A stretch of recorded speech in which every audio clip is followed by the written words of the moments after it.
So, in the early 2000s, a geology major went on a field trip to the world's largest open-pit coal mine in Colombia. He picked up a piece of rock and noticed impressions of some prehistoric leaves on it. Then he found more rocks, and each of them had the same pattern. Back then, the student could hardly know that his discovery would help describe the largest snake that has ever lived on Earth. The student took his findings to a local scientist, who called up the Smithsonian Institute and invited them for a fossil hunt. He wasn't that surprised, as he knew there were fossils in the pits of Sarihan. Back in 1990, another geologist found a fossil there and brought it to his office. He wasn't sure of what it was and called it a petrified branch. Years later, a paleontologist saw an image of this branch.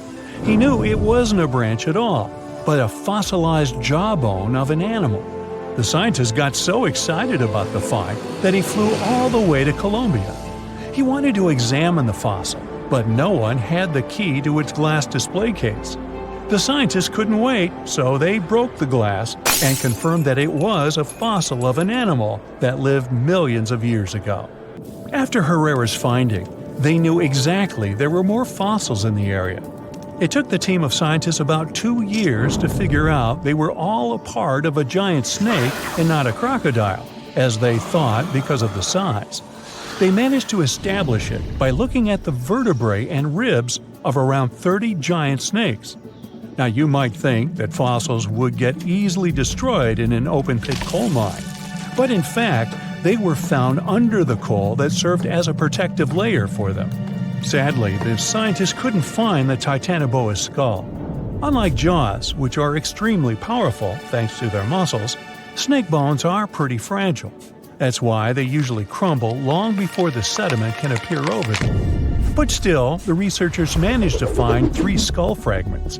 Thanks to this discovery, they've made a full-scale replica of the snake's head, which supported the theory that it used to be one of the largest predators of its time.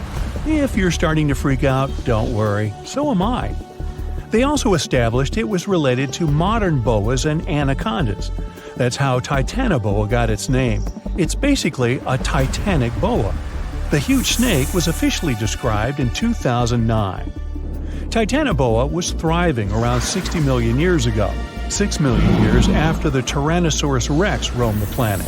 Back then, it enjoyed the climate of the area in South America, which is now Colombia and Peru. It got almost as long as a bowling lane, 50 feet, or twice as long as the biggest snake living today. It was as heavy as 4 giant anacondas. It got this long and this heavy thanks to a lucky coincidence. Snakes are cold-blooded animals, so they need a warm climate to live and grow in. Northeastern Colombia was perfect. It was about 90 degrees Fahrenheit when Titanoboa was alive. Titanoboa wasn't that fast, especially on land, but it most likely spent much time in or near the water.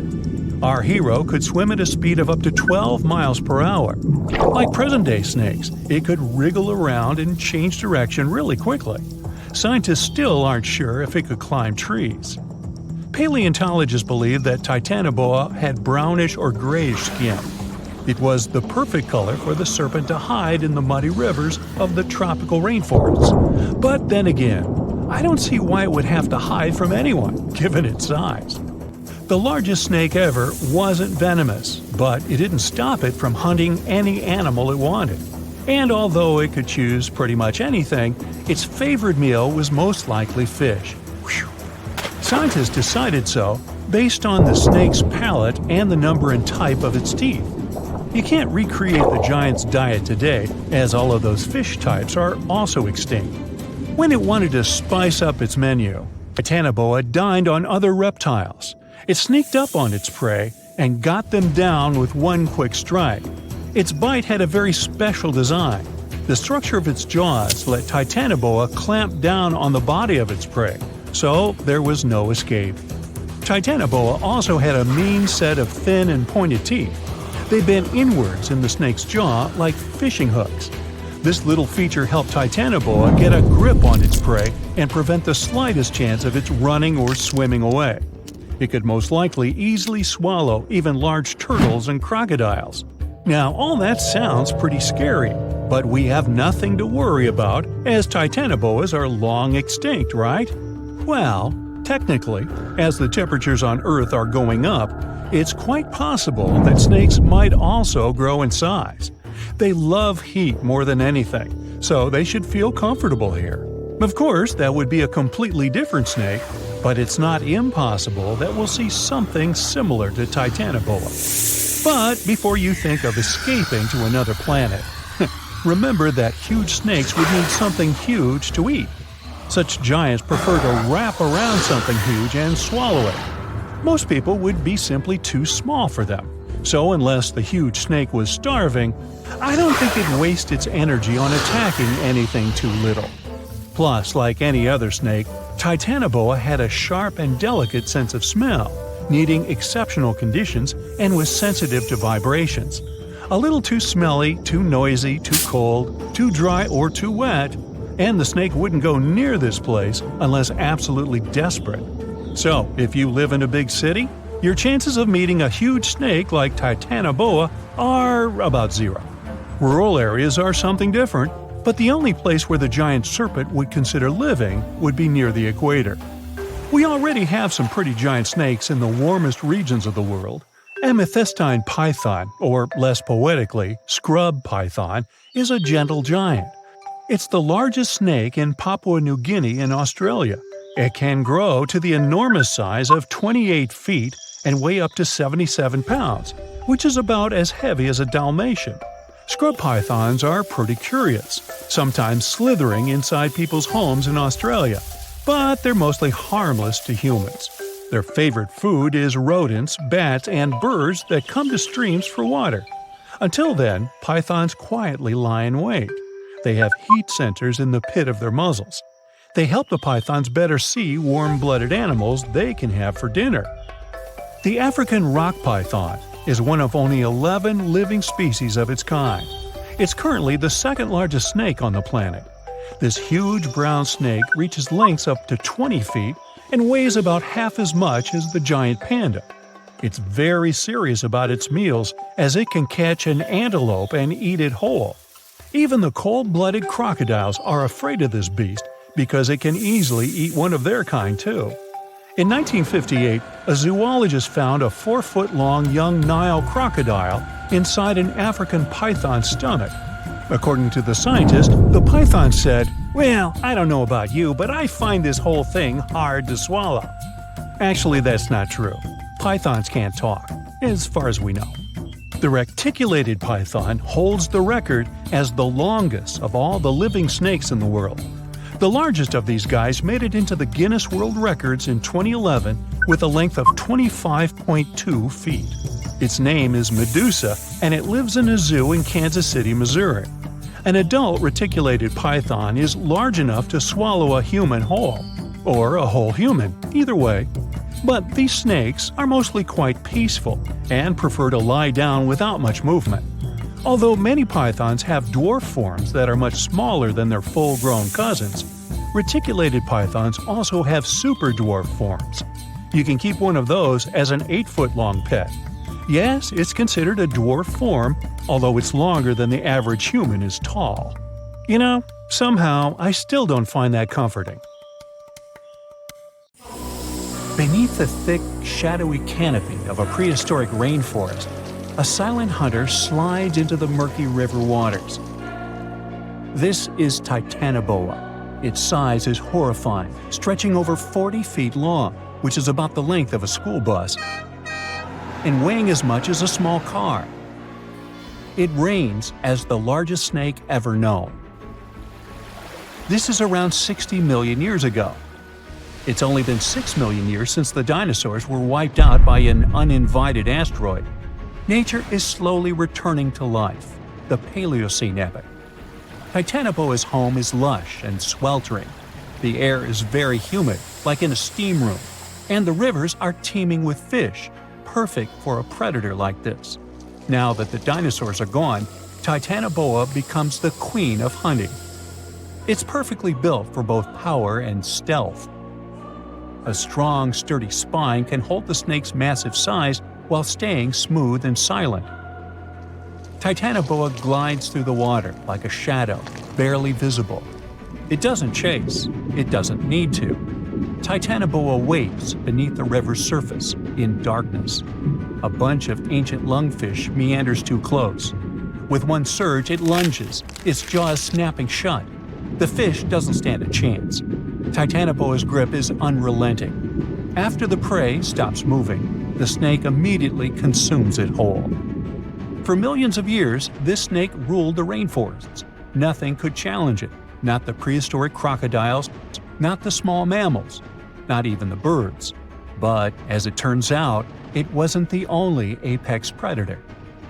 Alongside Titanoboa, there was this entire family of snakes, a huge biological tree full of snake genomes and species. Their history spans around 100 million years, all the way to the Cretaceous period. We find their fossils all over South America, Africa, India, and Australia. That's because they evolved in the Gondwanan continents. Back then, all of this was one huge landmass, and they lived right in the heart of it. Now, this family coexisted with all the dinosaurs. The dinosaurs ruled the world back then, and the snakes couldn't be all that dangerous. They lived in the dinosaur's shadow, adapting to survive. Some of them fed on small mammals. Others waited for the dinosaur eggs to hatch. Some were super bold and went straight for baby dinosaurs. Fossils of one species showed the remains of a little titanosaur, that giant long-necked dinosaur, inside its stomach. And when the age of dinosaurs finally ended in a fiery cataclysm, it was time for these snakes to celebrate. After the asteroid disaster, the world entered a new era of heat and humidity.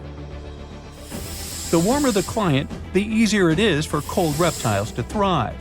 Snakes, including Titanoboa, grew larger than ever, but so did the members of this family. All the snakes spread across continents, growing larger and scarier by the century. And eventually, Titanoboa stopped being the only ruler of jungles. Fast forward to about 47 million years ago. Now it's the Middle Eocene epoch, the tropical lowlands of what today is Western India. A lush, swampy place, full of rivers and pools. The earth was warmer, with turtles and crocodile-like creatures basking in the sun. And there evolved the largest and most fearsome predator of them all, Vasuki indicus. Even the name feels important. Vasuki, the serpent king of Hindu mythology, a colossal snake that's coiled around the neck of Lord Shiva, strong and loyal. And the indicus part is because the snake's fossils were discovered in India. Vasuki surpassed Titanoboa and grew to a jaw-dropping length of 50 feet, like a 4-story building. It also weighed as much as a small elephant. Unlike Titanoboa, who preferred to hunt in the rivers, Vasuki mostly hunted on land, though it still could venture into the water when needed. It prowled the marshy ground with quiet, calculated movements, blending with the dense undergrowth. Vasuki also ate crocodiles, massive turtles, and even early whales in local water pools. No one stood a chance. It had immense muscles and squeezed with unimaginable force. But the snake's jaws were much scarier. Unlike Titanoboa and today's pythons, Vasuki couldn't swallow massive prey whole. Instead, it ate them alive with its teeth, just like this. Fast and absolutely brutal, it was an apex predator of its time. And don't forget that we're not talking about one Titanoboa or one Vasuki. These snakes were part of entire populations. In the Paleocene, rivers were full of various Titanoboas. Some were younger, smaller ones, fighting for survival, while the oldest and largest ones dominated the waterways, in the same way as generations of Vasuki indicus competed with each other for thousands of years. Through the years, many siblings of this family got themselves a region to rule over. For example, alongside Vasuki, this big guy was thriving in northern Africa, in what is today's Egypt. Back then, this land was full of water and swamps. Before we learn more about other snakes, this one was considered the largest, about 36 feet long. that's still bigger than today's most powerful snakes, like the green Anaconda. But then we reached the Pleistocene epoch, from about 2.5 million years ago to only 11,000 years ago.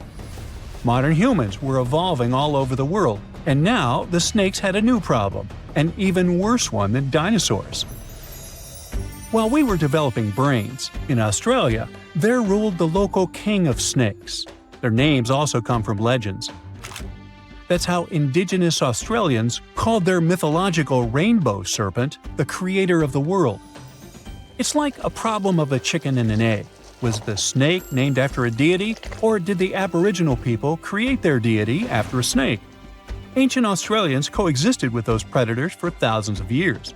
They warned their children how to avoid dangerous spots, passing down stories of the terrifying serpents. In their legends, the great rainbow serpent was shaping the land, rivers, and features of the world. These legends were most likely inspired by the powerful nature of those snakes. If only they knew that these animals weren't even as huge as Vasuki or Titanoboa. Though they were still dangerous. Urlungor was up to 26 feet in length. They preferred the more green and humid parts of Miocene Australia, like waterways with lush plants around the riverbanks. And there was much more potential prey. Urlungor had a thick body as wide as a human thigh. It loved to hunt in what is today the northwest Queensland. Its fossils were found in the limestone of Riverslade. It was a fascinating find. The skull was almost intact, with teeth and everything, which is crazy considering that snake skulls are very fragile and usually don't survive fossilization. Just like snakes before it, Urlungor didn't rely on venom. It was a constrictor, quick and powerful. But at least now these reptiles weren't as brutal. Their hugs quickly caused cardiac arrest in their prey. So the end came rather quickly. Also, they no longer could swallow the prey whole, and didn't have the same sharp teeth as Vasuki or Titanoboa. So both Urlungor and Wanambi had to eat very slowly, just like pythons today. Meanwhile, Wanambi was about 20 feet long. This one had a similar head, so it could only hunt marsupials, reptiles, and other little things that ventured too close. Wanambi's domain was the water hole. It lay coiled in the shade, motionless, its body blending seamlessly with the dusty earth. If kangaroos and wallabies cautiously approached to drink, they wouldn't even notice the predator until it was too late. The Wanambi snakes lingered in Australia for millions of years.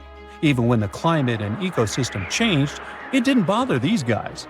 In fact, they thrived in Australia's cooler, drier regions. Yet, even giants fall. Time moved on. The earth cooled even more, and nature began to change. Wanambi managed to last up to around 50,000 years ago, and could have lasted longer if it wasn't for humans. The same Aboriginal Australians who once feared Wanambi eventually spelled the end for the snake. All these years of being the apex predator, only for the little apes to hunt you into extinction. But that's how evolution goes. Eventually, all the giant snakes disappeared, leaving behind only their fossils and stories like this one.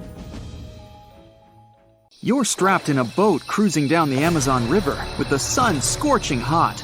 As you check out your map, your boat starts rocking back and forth. The water is starting to get more intense, so you hang on for dear life. You tuck your map in your pocket and try to take control of your boat. You strike some jagged rocks and duck low to avoid tree branches.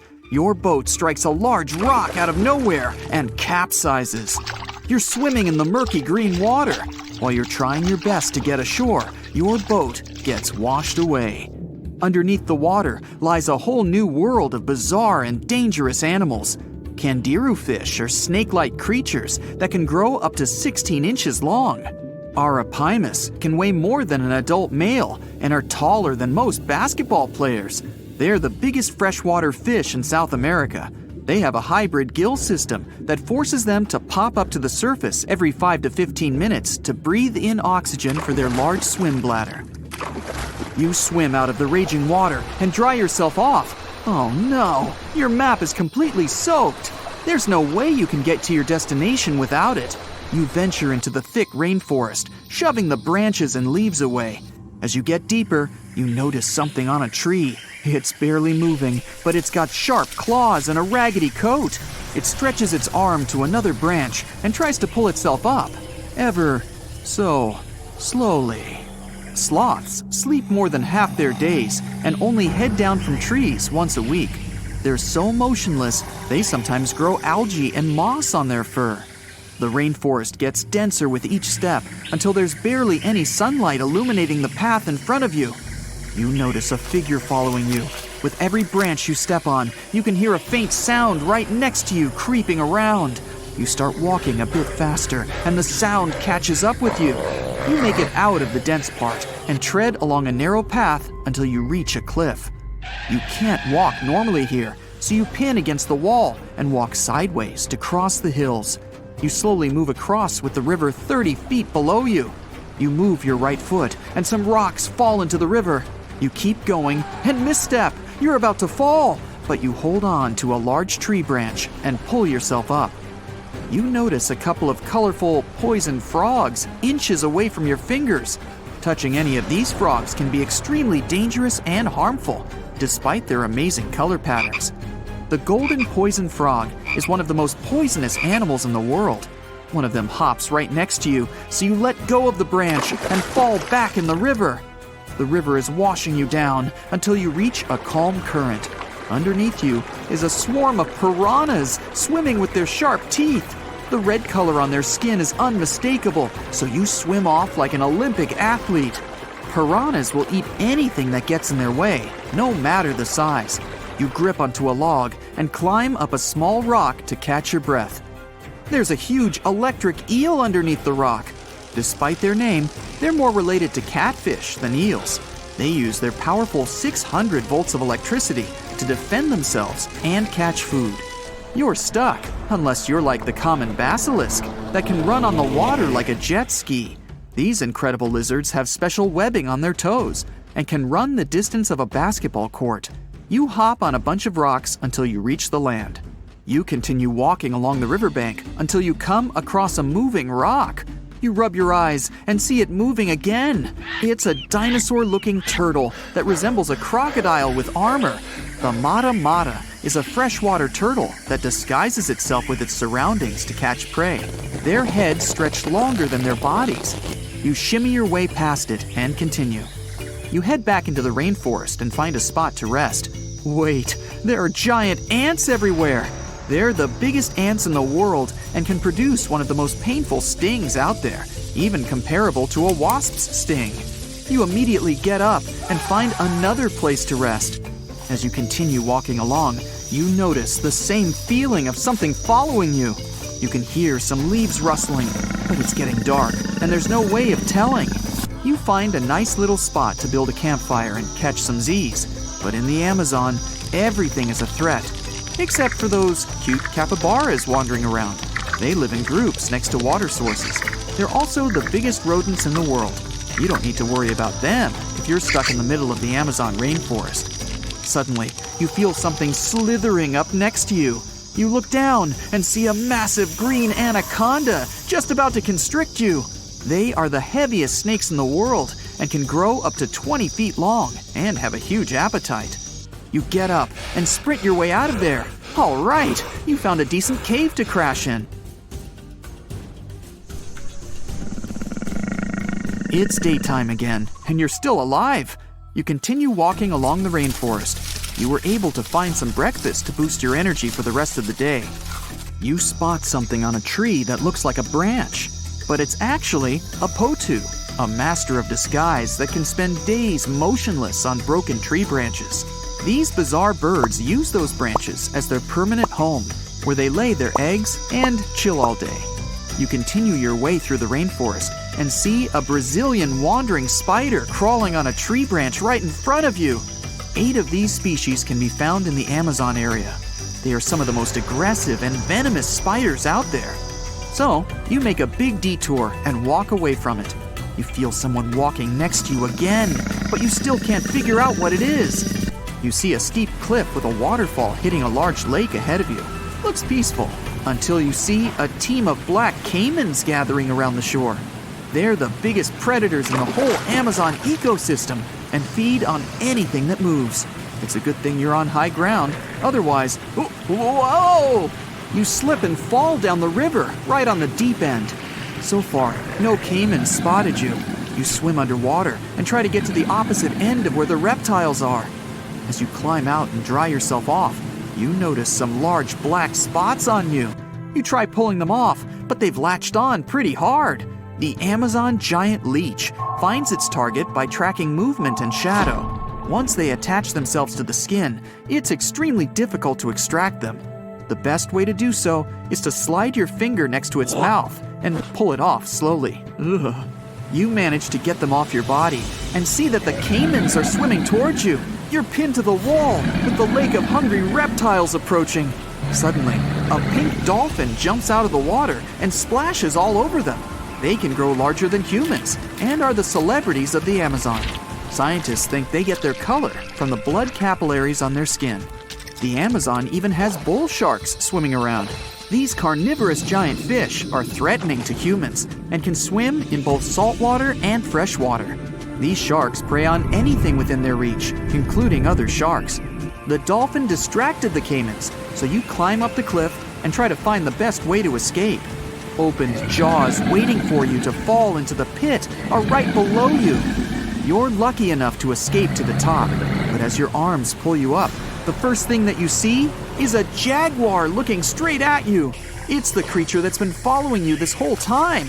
You get up while it starts circling you, timing its strike. You know that you can't take on a jaguar, nor can you outrun it, so you grab a large tree branch from the ground to defend yourself.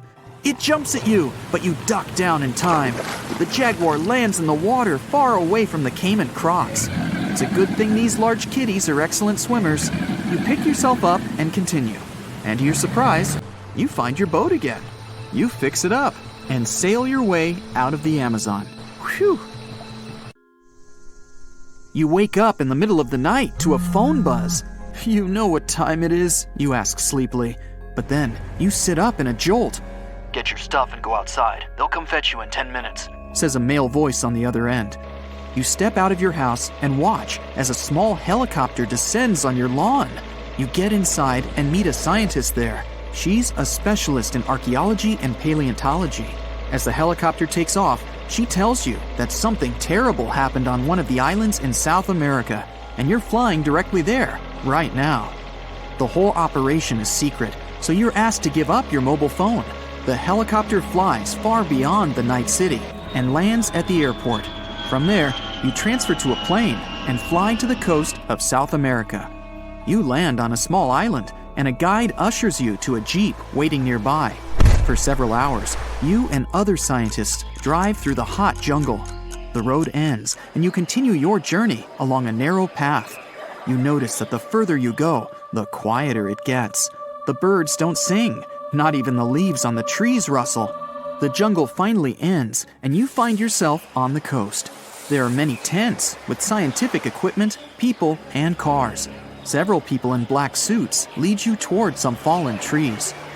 You end up in the middle of a large trench that leads to the ocean.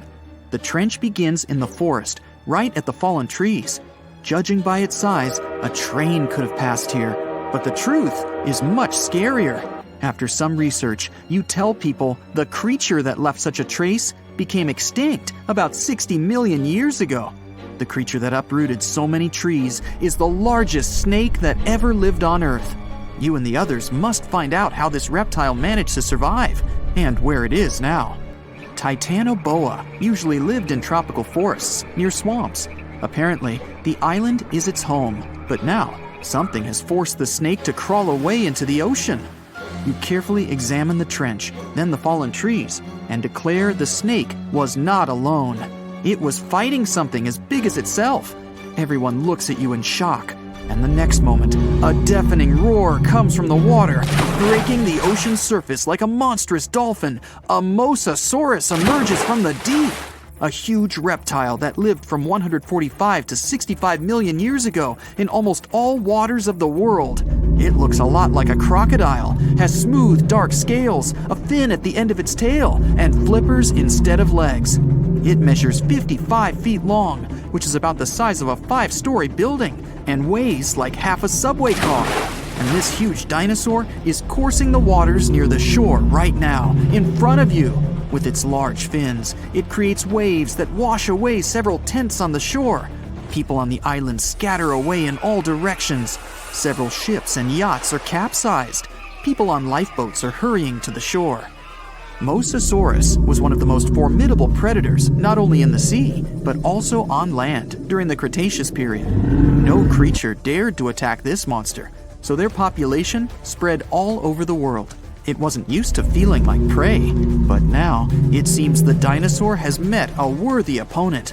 The Mosasaurus dives back into the water as if running away from something. A few hundred feet away, you notice a long, smooth body of the Titanoboa. It's stretched out to full length and is swimming after the Mosasaurus. The snake is 42 feet long. This is 1.5 times more than a rail car. The biggest snake on the planet comes to grips with the scariest underwater dinosaur, and you're standing witness. The Titanoboa wraps itself around the sea predator and drags it to the shore. With its flippers and fins adapted to the sea, the great dino will be at a disadvantage on land, but it has lungs, not gills. It needs air to breathe, so the fight continues. Both the snake and the lizard end up on the shore. You're watching them from behind the trees nearby. The snake squeezes its opponent hard and is winning, but the Mosasaurus manages to push the Titanoboa's head to the sand with its flipper. The snake lets the enemy go, and the Mosasaurus crawls back into the water because it's faster and more agile there than the snake. The Titanoboa slithers after its rival. The fight goes on underwater. The Mosasaurus manages to swim away from the shore and hide among the reefs and algae. Thanks to its dark scales, it's almost invisible there. The snake swims past, and the Mosasaurus jumps it from behind. Its powerful jaws are opening wide like a snake's. It clings to the opponent. The Titanoboa immediately reacts and wraps itself around the dinosaur. It bites the fin tail with its giant fangs. The two colossal animals are in a clinch now and don't know what to do next. The compressive force of the snake's grip is like the weight of the entire Brooklyn Bridge pressed onto a passenger car. The Mosasaurus is trapped, and it starts kicking and swinging its flippers. It begins to turn around its axis, wrapped by the snake. The rotation of two giant reptiles in the sea creates a huge funnel in the water. Whole schools of fish swimming around get trapped in there. The Titanoboa becomes dizzy from this merry-go-round. It loses concentration and opens its jaws. The lizard uses all its strength to break free, and the snake swims away from it. Now the dinosaur is chasing its opponent. The Titanoboa emerges from the water, not far from the shore. Helicopters fly around the island, recording the events. Yachts and small fishing boats sail to the site of the Battle of the Titans. The Titanoboa crawls out of the water and is about to disappear into the jungle, but the Mosasaurus grabs it at the last moment. There are 2 rows of teeth in its upper jaw. One of them is located closer to the pharynx. This row allows the dinosaur to hold its prey, while the prey resists. The duel continues on land. The trees around the 2 monsters shatter into splinters. The Titanoboa wraps itself around the enemy, opens its huge mouth, grabs the dinosaur's tail, and begins to slowly swallow it. The Mosasaurus realizes the great snake's strategy and begins to thrash around. The snake blocks its movements, so the dino digs into the sandy beach. After a short while, a large pit appears beneath the monsters. The sand gets into the snake's eyes, and it lets go of the opponent.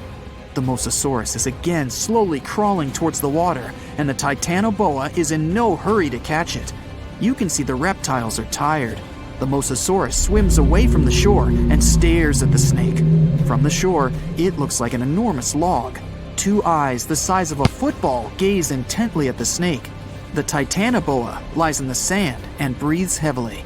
Then, it stretches to its full length and looks back at the Mosasaurus. The snake's long body slowly bends, its muscles tense. The reptile is preparing to lunge. The dinosaur is slowly heading toward the shore.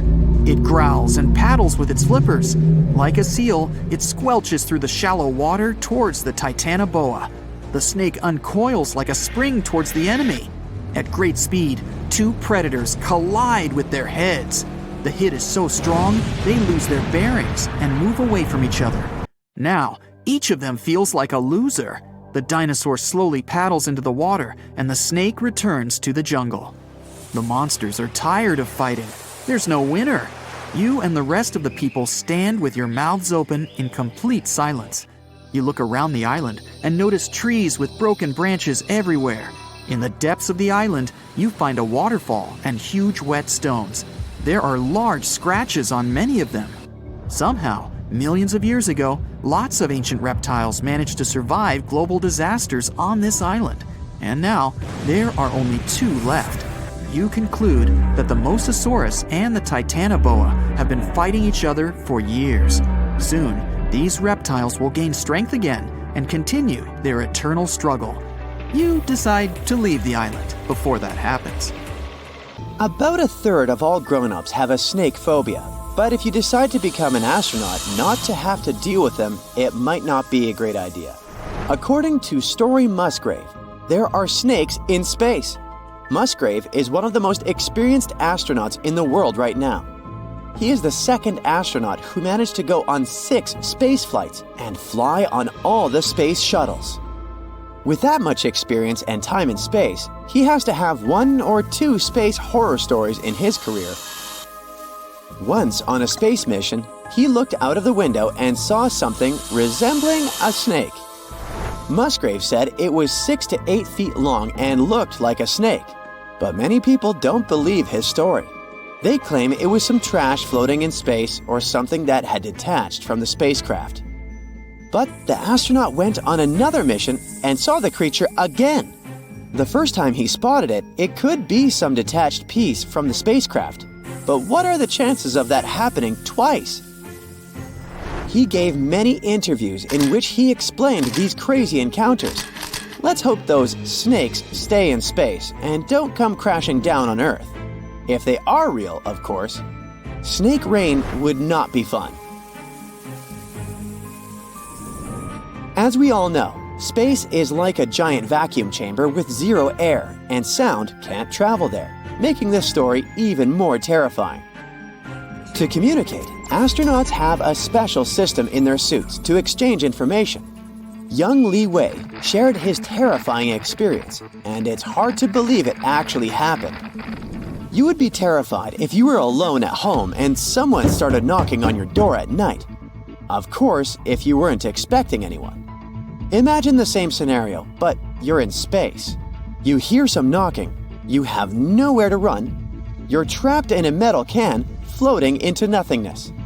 Young was sitting in his spacecraft, minding his own business, when he suddenly heard knocking coming from outside. How is it possible? Sound can't travel in space. The noise was unique. The astronaut described it as if someone had been knocking on an iron bucket with a wooden hammer. Li Wei looked outside, but to his surprise, there was nothing there. He investigated a bit more, but couldn't find the source of the sound. When Young returned to Earth, he was eager to tell scientists about what had happened, but he could not recreate the sound. To add fuel to the fire, his colleagues, who were on the same mission from 2005 to 2008, said they had also heard knocking similar to what Young had reported. This is still a mystery. Nobody knows what happened then.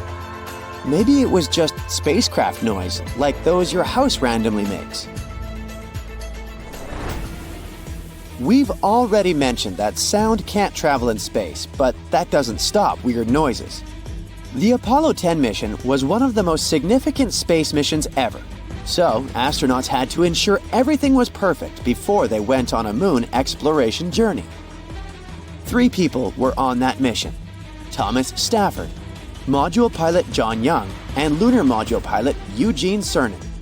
They had to do tons of gear tests for the upcoming Apollo 11 missions. The astronauts were circling the moon when they heard music coming from somewhere. It wasn't like Ed Sheeran's concert. It was more like constant, loud screaming. Then, it was quiet whistling. They were terrified. Imagine being in space for the first time and hearing weird noises. The sounds lasted for a whole hour. The astronauts had never heard anything like that before. The sound was otherworldly and creepy. When they returned to Earth, they didn't know if they should tell someone about their experience because it was hard to believe. Michael Collins, an astronaut from the Apollo 11 mission, later shared that he had also heard this sound. But there is a kind of logical explanation for this. Engineers from NASA said that the sound that they had heard had been caused by the interference with the communication system. So you can relax and throw your tinfoil hat in the trash.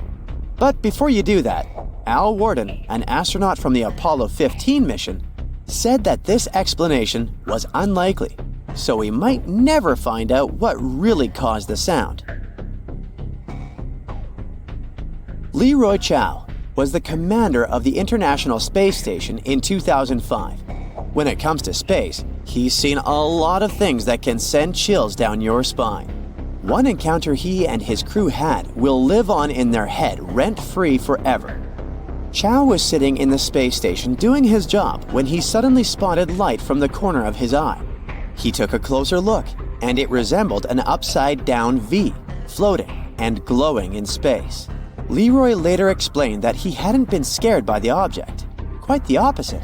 He was extremely excited to see it, even though he had no idea what it was.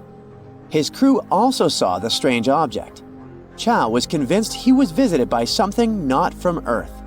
His team could also vouch that indeed they saw something unexplainable. The information about this encounter is all over the internet, and many people are skeptical. It could have been anything. There are more than 10,000 satellites in space right now. It could have been a satellite floating in space. Another theory is that those were lights reflecting from a fishing boat on Earth. But who knows? There may be another logical explanation for this phenomenon waiting to be discovered. Horror stories don't stop there. This one is hard to believe, and it's up to you to figure out if it's true. Astronaut Alan Bean was the fourth individual to set foot on the moon's surface. When he was on the Apollo 12 mission, he claimed he saw a unique shape on the moon. It was shiny and shaped like a shoe. It's hard to know what he saw because he passed away in 2018. Chinese lunar rover Yutu 2 also discovered some shiny substance on the moon. Scientists say it was something gel-like. It could be a glaze that formed when something impacted the moon's surface, like a meteorite or something else. But in the future, we might find a better explanation for this strange find. This may sound wicked, but many countries send animals to space before humans follow them. Take Miss Baker, a squirrel monkey, Ham the chimp, and many more. Many of these animals returned to Earth safely and lived happily ever after, like Ham the chimp that lived for 26 years. But some weren't so lucky. Astronauts are still creeped out when they see animals floating in space. Imagine seeing something like that in a dark vacuum. No matter how tough you are, after that, you will be afraid of your own shadow. This may be sad, but it was an essential step in space exploration. The following horror story comes from space engineer Musa Manarov. This guy came across something that made scientists confused. He was shooting a video of space when he accidentally filmed some shiny object flying in the distance. The thing had a cylindrical shape, and Manarov thought it was something that had detached from the spacecraft. But he was unsure because it moved in a unique way. When you think of a creepy space story, the first thing that comes to your mind is some creature crawling on the spacecraft, or some weird object flying in space. But all those things are highly unlikely to happen. When somebody asked Chris Hadfield what the scariest thing about space was, he said it was asteroids. There are thousands of them in space, and the spacecraft is constantly getting hit by them. Chris said that he'd always heard sounds from asteroids hitting his spacecraft. He also mentioned that the spacecraft's solar panels were covered with holes. And you never know whether a giant asteroid will come and hit your spacecraft. You're walking through the tropical Amazon rainforest. All of a sudden, you spot the green anaconda coming right at you. The snake lunges faster than you can react. Soon enough, its thick body is coiling around you. The force feels like an elephant sitting on your chest. The anaconda is a constrictor. It wraps its body around an animal and keeps squeezing until it doesn't feel a heartbeat anymore. Gulp! Usually, animals don't survive the snake's hug. But let's assume you're in a tough, oxygenated protective suit and manage to remain intact. The reptile's lower and upper jaws are held together with stretchy ligaments. This allows the snake to open its mouth more than 160 degrees. In humans, this angle is 40 degrees tops. That's why the anaconda can move its mouth over something that's much bigger than its head. Like you, right now. The snake starts walking its jaws around and over your body, trying to move you down its esophagus, the tube that connects its mouth and stomach. Luckily, the anaconda only has fangs for holding its prey, not biting, and these fangs don't contain venom. Still, the view in front of your eyes is terrifying. The top jaw is decorated with 4 rows of backward-pointing teeth. This tooth shape prevents animals from squeezing out of the reptile's mouth. And it sure is wet in here. Anacondas produce loads of saliva. They can't chew their food, and swallowing it is a much trickier process than in many other animals. Inside the snake's mouth, there are several glands that make saliva to moisten their lunch. I mean, you. The next thing you feel is something squeezing around you. The anaconda has 2 stages of swallowing. First, its muscles squeeze together and force the food down the reptile's body. After that, the anaconda moves and bends its body and spine so that the ribs push against the animal inside it. This pressure makes the food smaller. If you were able to see the whole swallowing process, it would look as if the snake's crawling its body over you. You feel uncomfortable. It's too hot. You can't move a limb, and your body is being constantly bent. The reptile is moving you into its stomach. You have no neighbors. The anaconda can only eat one thing at a time. If you could see from the outside, you'd notice its stomach is massively swollen. It also has a distinct human-shaped form. It's because the snake lacks a breastbone. Its ribs are free-moving and can spread apart. After you're safely tucked inside the snake, you feel the reptile move. It's looking for a safe place to digest you. Anacondas, like all snakes, are cold-blooded. They need a warm place to speed up their metabolism. A cold snake will have a big problem with digestion. The anaconda's stomach produces powerful acids and enzymes that dissolve first the softest and then the toughest stuff. Your hair and nails would be the last to get completely digested. If you didn't have this awesome suit protecting you, it wouldn't take long for the snake to digest you. You'd become liquid. All the nutrients in you would power the snake's cells, and the rest would make itself out the exit in about a month. And now, the good news. The anaconda wouldn't want to eat you in the first place. You're simply too large and not worth the risk. This process would make the snake slow, clumsy, and vulnerable. After seeing you, the snake's likely to get scared and flee, or give you a good squeeze to protect itself. So best keep your distance in the future. Now the question is, how to get out of here? Back in 2009, people in Ishikawa, Japan, saw a kind of rain no one's ever seen before. It was raining tadpoles. First reason is that the wind that day was so strong, it lifted and carried all those tadpoles away in no time. The second possible reason is that big birds, such as gulls, just dropped them while they were flying to their nests. Some scientists believe these creatures were hauled off the ground by a waterspout and rained down later. By the way, that day, people found not only tadpoles, but also frogs and fish instead of puddles. And yep, it can be raining worms too. Some people claim they've seen snake rains. Yay! It was a lovely spring in 1876 in Bath County, Kentucky. Mrs. Crouch was making soap in the yard of her house when she suddenly noticed it started raining meat. It wasn't ground meat. Those were large 3 inches in diameter chunks of meat falling right on her. 2 volunteers were brave enough to try that grisly-looking meat of unknown origin, and they said it tasted like lamb or deer. Well, they were no foodies. It turned out to be beef.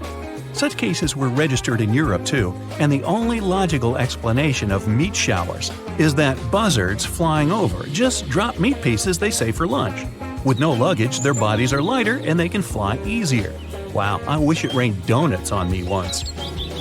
Rains aren't unusual for Oakville, Washington, but this one still doesn't have any solid explanation. Instead of common raindrops, people watch translucent jelly-like blobs falling down from the skies. These little things covered about 20 square miles. Those who got really close to that sort of rain said they felt bad the next day. Scientists studied those blobs and realized they contained human white blood cells, but other tests later showed it wasn't true. Some people think these might have been evaporated jellyfish, which resulted in rain, or it could simply be some waste from a commercial plane. Almost the same thing happened in 2012 in Dorset, UK. During a hailstorm, people found gelatin balls together with hailstones. Researchers collected these goopy balls and stored them in a fridge to study later. Turns out it wasn't necessary, since the slimy blobs didn't melt at room temperature. No one is sure even now about where the balls came from, but the first idea was that those were eggs of some aquatic animal carried by birds right up in the sky. Later tests proved that the jelly substance was a chemical that acts as a water lock and is used in many commercial products, even cables to protect them from water. Australian spiders are notorious, and to frighten people, they even learn how to rain. Spider rains are a pretty common thing for Australia because of ballooning. They climb up trees, then spin strands of silk, and that's why the wind can carry them away. Usually people don't notice it, but when it's wet, hundreds of spiders climb up to more desirable places. People say that when it rains or snows, it's possible to see spiders literally drift down on those webs as if they were balloons. If you ever travel to the Mekong Delta, you'll probably have a chance to see glowing balls rising up from the water and beelining straight into the air. The locals call these the Naga fireballs. Sizes may vary, so these reddish balls can be as tiny as a cherry and as large as a watermelon. During the night, you can see dozens and sometimes even thousands of fireballs. Scientists don't have any solid explanation why it happens, but it's probably flammable gas released by the marshy environment. Still, a local superstition claims it's all because of a giant serpent living in the Mekong. Tornadic waterspout is a tornado that doesn't occur on land, but on water. The speed of the tornado can be really high. The water is collected and partially pulled up. It manages to pull fish and even turtles up into the air. Actually, raining fish can also be explained by this weather phenomenon. The same might happen on the snow too, but it's really rare. There are only 6 pictures of snow spouts, 4 of which were taken in Ontario. This weather phenomenon requires that the water is warm enough to produce fog while the air temperature is really cold, next to impossible. Lava is red, sky is blue, I'm on bright side, and so are you. Okay, I made that up. But the part about the lava being red can change. That's true, especially if you see the lava flowing from Kauai Gen volcano located in Indonesia. It has a typical red color during the day, but at night it turns luminescent blue. No mystery behind it, just tons of sulfuric acid. This volcano also has the largest acidic crater lake in the world. The water there is so turquoise, you want to jump in immediately, but you probably already guessed that you should never ever do that. The fire on that volcano is also blue, and it's the largest blue fire in the world, rising up to 16 feet. In some places, water may look like glass. White salt ponds might look like windows or even portals to the world underneath. They have their look because of salt evaporation, and such lakes can be found in France and India. But the Cargill salt ponds in the San Francisco Bay Area look even crazier because of vibrant colors. The shades vary. It can be deep blue, grass green, orange, crimson, vermilion, and even magenta. The color difference is all about the different levels of salinity and tiny microorganisms living in those ponds. On the shore of the Baltic Sea in Kaliningrad District, Russia, there's an enigmatic national park called Dancing Forest. The pine trees are all crooked and twisted there. The forest didn't appear until the early 60s, when the pines were planted to make the dune sand in that area a bit more stable. It's probably the unstable sand that made those trees twist that way. Another reason why those trees are so crooked might be strong winds. Some people claim it has something to do with supernatural powers. They say this forest is a place where positive and negative energies meet. Locals believe if someone climbs through one of the rings in those trees, it'll add an extra year to this person's life. The throbbing hum in Taos, New Mexico has driven locals crazy since the 1990s. Low-frequency hum doesn't let you sleep normally. Even though scientists tried so hard to find the source of the hum, they failed. They blamed it on mechanical devices and even animals. The West Seattle hum, for example, was related to toadfish. Different variations of hum were also heard in the UK, Australia, and in some areas of the United States. Luckily, only about 2% of the world's population can hear it. Noctilescent clouds, or simply night clouds, are so rare because 1. They only form in summer, and 2. They can only be seen at latitudes between 50 and 70 degrees, both north and south. To see those clouds, the sun should be already below the horizon, but the clouds still have to be in sunlight. It's possible for the highest clouds in the atmosphere, which are located about 50 miles up. We can't see them during the day because they're too faint. Fairy rings, also known as elf rings or pixie rings, are the enigmatic rings of mushrooms that appear in grasslands and forested areas. Scientists can't explain why these fungi can form nearly perfect circles. But the superstition claims that fairy dances would burn the ground, causing mushrooms rapid growth. In fact, it's partially true. The mushrooms grow in places where grass withered. The Amazon River, one of the longest on our planet, stretches for 4,000 miles, which is more than a drive from Vienna to New Delhi. But there's one river in South America that beats the Amazon River twice. First, it's wider. Second, nobody ever saw it. It's an Amazon underwater twin called the Hamza River, and it runs 2.5 miles underneath. Scientists found it 10 years ago, back in 2011. Don't blink, or you'll miss this rarest weather phenomenon. Red sprites are electrical discharges in the sky that look a bit like an aurora. It's super powerful, about 10 times stronger than any regular lightning, but it lasts just a couple of seconds. They were first photographed in 1989, and there are still very few photos and video recordings of this lightning. To make a video that can clearly show red sprites, it should be at about 7,000 frames per second. Well, I'm out. This is going to be a very unusual match, but I bet it'll also be spectacular and intense. In the left corner, we have Megalodon. This species went extinct about 3 million years ago, but there are good reasons why it's now a legendary animal. It's the biggest shark that ever existed, and it was a super powerful predator in its time. And a round of applause for our contender in the right corner, Titanoboa. This one's way bigger than any other snake. It lives in the swamps of Colombia, and it's the real boss of the area. Titanoboa can eat absolutely any animal it decides to hunt, and it faces no competition. It can swallow a giant turtle or even a crocodile. It looks like a modern boa, but behaves like an anaconda, and that's a very scary mix. But can it stop a giant shark? Let's start by looking at their sizes. We still don't know about Megalodon's exact size, because the only remains of them that have survived are just fossilized backbones and teeth. But scientists generally think this monster was about 50 feet long. So it wasn't just the biggest shark that ever existed, but also one of the biggest fish of its time.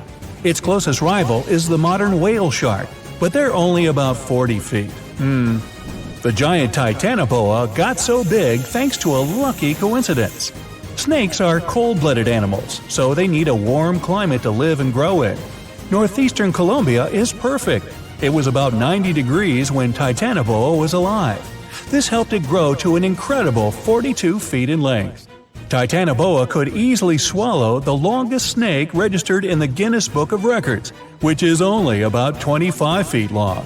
And that's a big gulp. So we have 50 feet versus 42. The first point goes to Megalodon. What about weight? Titanoboa is about 2,500 pounds. That's heavier than a small car, including the passengers. But it might be even heavier if you run into Titanoboa after it's had lunch. In that case, you can add a few hundred pounds more from the turtle or the alligator that it just swallowed. If you put Titanoboa on some very large scales, you'd need 5 giant anacondas on the other side to balance them out. But Megalodon is an incredible 50 times heavier than Titanoboa. The average adult female weighs between 27 and 59 tons. That's as much as an empty Boeing 737 airplane. And that's without carry-on luggage either. Luckily enough, Megalodon can't fly. So obviously, Megalodon wins in the weight category. That's one more point to the ancient shark. Although having such a large weight makes it difficult for the shark to move, and also means it's a little clumsy. Which leads us to our next category, speed and agility.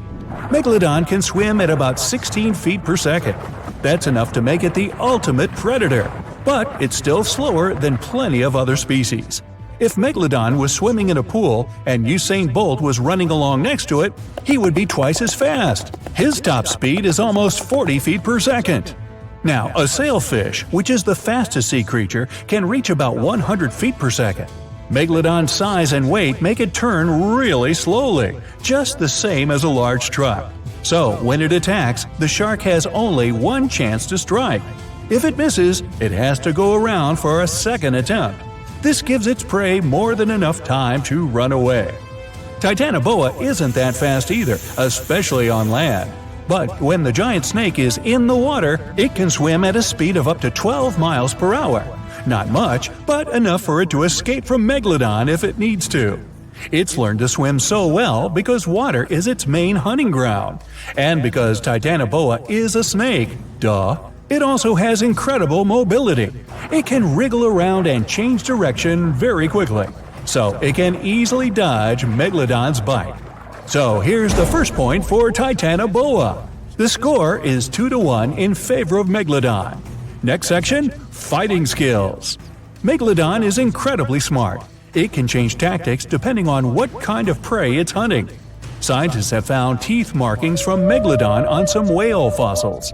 These show that the giant sharks aim their bites at their prey's vital body parts to take them out quickly. Other remains of Megalodon's victims have multiple fractures.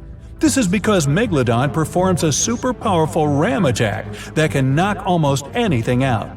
In fact, this 50-ton beast can easily smash through concrete walls. So, Megalodon's opponents don't really stand a chance. Some of them prefer to first damage the tails and fins of the whale they're hunting. This stops it from escaping, letting the huge predator finish off its defenseless victim. Now, what can Titanoboa do in response? The giant snake isn't poisonous, but this doesn't stop it from hunting prey up to 4 meters long. Its bite has a very special design. The structure of its teeth and jaws lets Titanoboa really clamp down on the body of its prey, so there's no escape. When hunting, Titanoboa uses similar tactics to an anaconda or a boa. By that, I mean it uses its powerful muscles and weight to stop its prey from moving. It deploys all of its strength to take away the animal's energy, making it helpless. So, Titanoboa is not only really speedy and agile, it can also fight its corner pretty well. It's definitely earned a point in the fighting skills section. The score is now 2-2. That's a tie going into the final round. We've got one more section before we find out which of these ancient monsters will win. Up now is fighting tools. Apart from its ramming power, Megalodon has something else up its sleeve, even though it really doesn't have arms or wears a coat. Let's take a look at its jaw. Its teeth are about 7 inches long. That's an absolute record for all known shark species in the world. Megalodon has about 250 of these deadly pointy things arranged in 5 rows. They're also really sharp, which helps it penetrate the thick skin of big animals like whales. Megalodon's jaws are 6.5 feet wide, and it has one of the strongest bites of any animal on the planet. Not only are they super dangerous, Megalodon's teeth are also really valuable. One of these ancient incisors was once found in Western Australia. The location where it was dug up was kept secret, but this didn't stop intruders from stealing it. It's probably in someone's private collection by now, and sadly, scientists missed the chance to learn something new about Megalodon. Titanoboa also has a mean set of teeth. They're thin and pointed like needles. They bend inwards in the snake's jaw like fishing hooks. This little feature helps Titanoboa get a grip on its prey and prevent the slightest chance of it running or swimming away. If the animal tries to pull itself free, it will only hurt itself even more. And remember that Titanoboa is incredibly agile, so it can strike with that bite at an incredible speed. Now, it's time for the fight itself. Titanoboa never swims in the open sea, but here Megalodon has gotten lost and ended up in a shallow swampy area off the coast of Colombia. In water like this, Megalodon finds it even harder to move around. It could bite Titanoboa just once and the fight would be over. But because the shark moves so much slower than the snake, for now he doesn't get the chance to snap those enormous jaws. Titanoboa starts attacking Megalodon, but it can't do much damage to that thick skin with its sharp but very short teeth. Eventually, Megalodon gets its chance and ends the fight with a single bite. It turns out that those huge teeth were what really mattered in this competition. Chew on that for a while. That's 3-2 and a victory to the giant shark.